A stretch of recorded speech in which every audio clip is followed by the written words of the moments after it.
Hello guys, welcome to our vlog again. So ako nga pala si Flor Givilli of Timbal sa mga hindi nakakilala sa akin.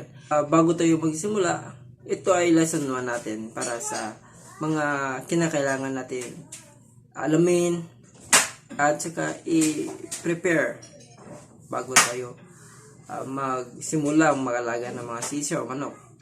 Sa video na ito guys, itatakil natin lahat yan. So bago yan, may mga tanong muna ako sa inyo kung talagang nais nyo mag-alaga ng mga sisiw o manok. Unang tanong ko guys, alam nyo na ba kung ano yung mga katangian o klase ng manok yung mga gusto nyong alagaan? Ikalawa, anong purpose ng pag-aalaga ninyo ng manok? Ito ba ay pang negosyo nyo or pet nyo lang o gusto nyo lang paramihin, ibenta nyo o panabong o ganon, mga ganon klase na mga katanungan guys. At saka kinakailangan ba ng sapat na budget to or may sapat na budget na ba tayo? Dapat ba sakto lang o okay lang ba yung kahit kulang-kulang o dapat ba sobra? Ano ba ang mga magagandang epekto nito? At saka mga masasamang epekto, like for example, ano bang mga disadvantages ito at saka advantages ng pag-aalaga ng mga manok. So, sa video nito guys, itatakil natin lahat yan pagkatapos ng ating intro.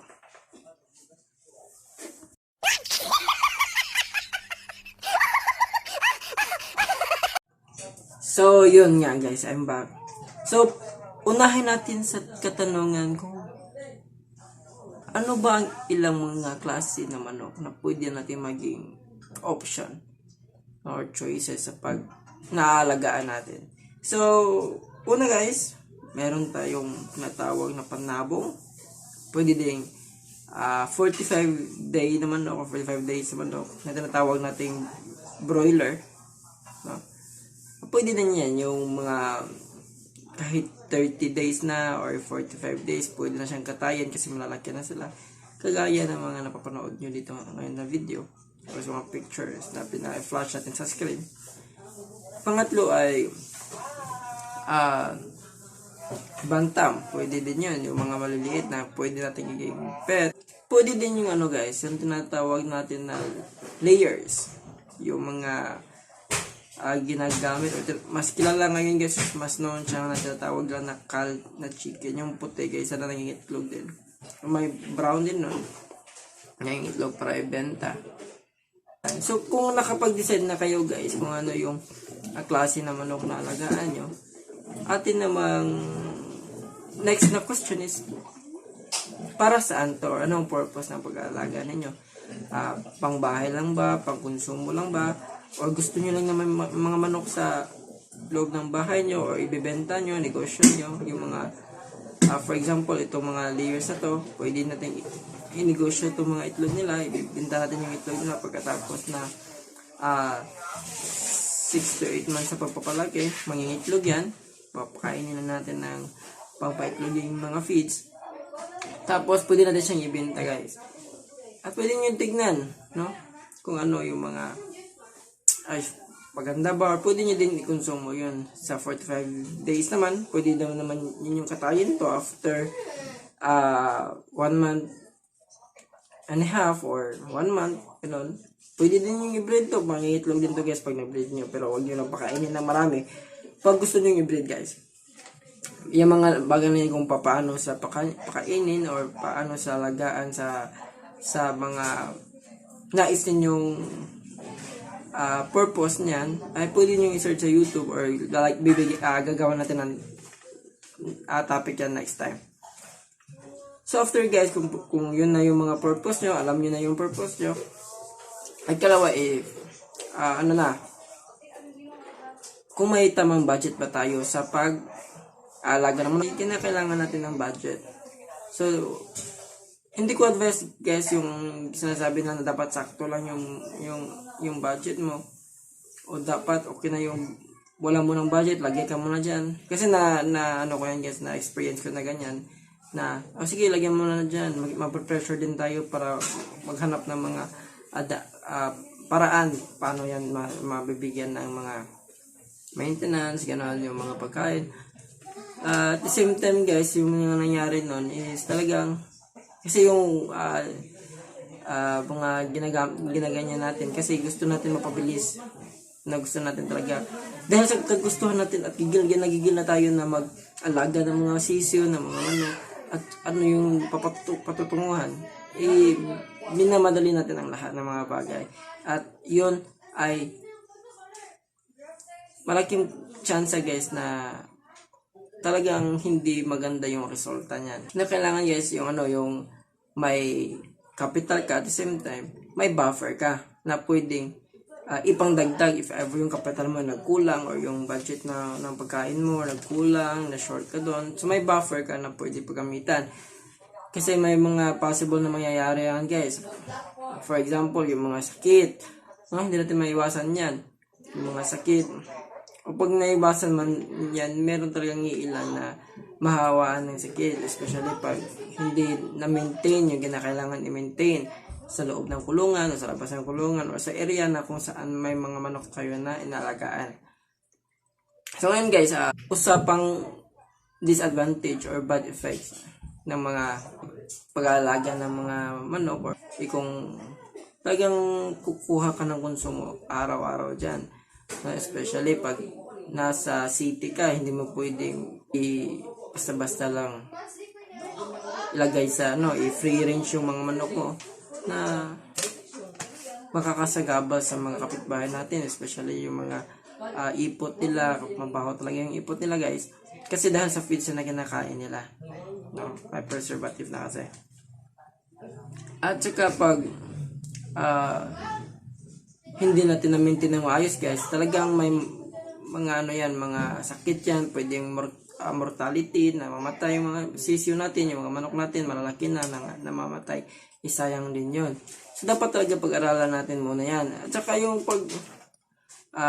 talagang pag-aralan nyo na, maliban sa bad effects, dapat tignan nyo din yung mga advantages niya or mga good effects niya.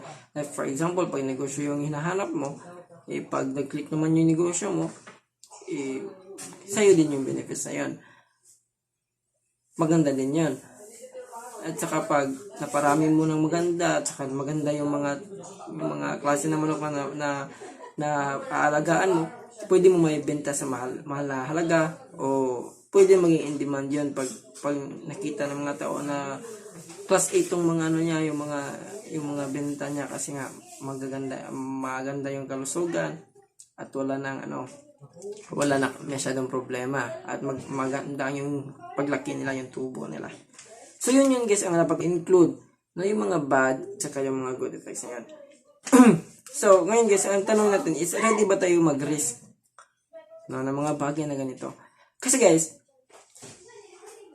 pag negosyo, kung negosyo ang gusto nyo o habol nyo, kasi marami na ngayon nag-aalaga ng mga manok, talagang may risk yan. Kahit hindi negosyo, may risk yan. Kasi pag bumili ka ng manok, pwede yung mamatay. Kasi kakulangan ng pagkaalam sa mga kinakailangan ng katawan ng sisiyo, yung mga vitamins ng sisiyo.